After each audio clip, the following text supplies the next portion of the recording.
તો મિત્રો આજે આપણે આવી ગયા છીએ ઈડર શહેરમાં ડુંગરોની વચ્ચે ઘેરાયેલું અને ડુંગરોની વચ્ચે સમાયેલું કાંકલેશ્વર મહાદેવ મંદિર, જ્યાં અદ્ભુત નજારો અને સૌંદર્યોથી આ જગ્યા ઘેરાયેલી છે। તો ચાલો મિત્રો હવે આપણે કાંકલેશ્વર મહાદેવના દર્શન કરીએ અને સદભાવના ઉમેરીએ। તો ચાલો મિત્રો હવે જઈએ મંદિર તરફ આગળ। તો મિત્રો તમે જોઈ રહ્યા છો કે આ કાંકલેશ્વર મહાદેવનું મંદિર છે। ત્યાં અંદર ભોલેનાથની પ્રતિમા સ્વરૂપે શિવલિંગ આવેલું છે, તેની પૂજા અર્ચના કરવામાં આવે છે। અને મિત્રો અહીં ભોલેનાથનું બહુ મસ્ત આપણે હવે આવી ગયા છીએ કાંકલેશ્વર મહાદેવ મંદિર। તો આપણે સામે કરનાથ મહાદેવના દર્શન કર્યા, તે જ ટેકરીના સામે કાંકલેશ્વર મહાદેવનું પણ મંદિર આવેલું છે। તો આપણે ચાલો હવે કાંકલેશ્વર મહાદેવના દર્શન કરીએ। આપણે આવી ગયા છીએ કાંકલેશ્વર મહાદેવ મંદિર। તો આ છે તે મંદિરનો ગેટ। તો અહીંયાથી આપણે પ્રવેશ દ્વારમાંથી હવે અંદર પ્રવેશ કરી જઈ રહ્યા છીએ।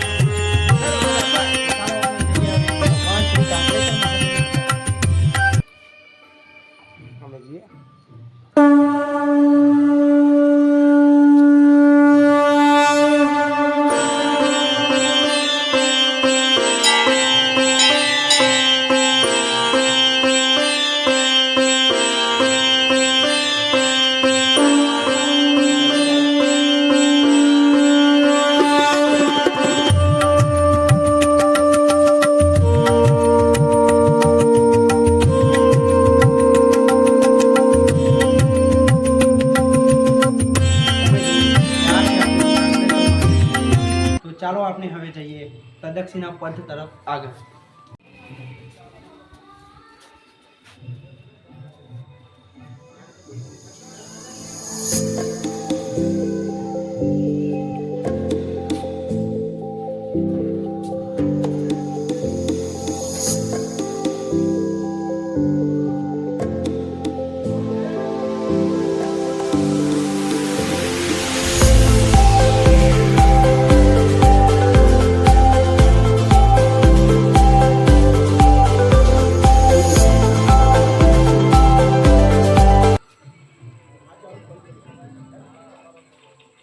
અહીંયા અંબેમાનું પણ મંદિર આવેલું છે। જેમ આપણે કરનાથ મહાદેવમાં જોયું તેમ કાંકલેશ્વર મહાદેવમાં પણ અંબેમાનું મંદિર આવેલું છે। તો ચાલો આપણે મા અંબા જગદંબાના દર્શન કરીએ।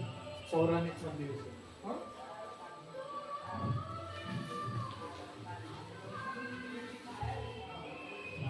છે મિત્રો। આ મંદિરમાં આવો ત્યારે સંભાળીને આવવું, કેમ કે ગેટ તેનો સાંકડો છે। તો આ છે આપણા અંબેમાનું મંદિર।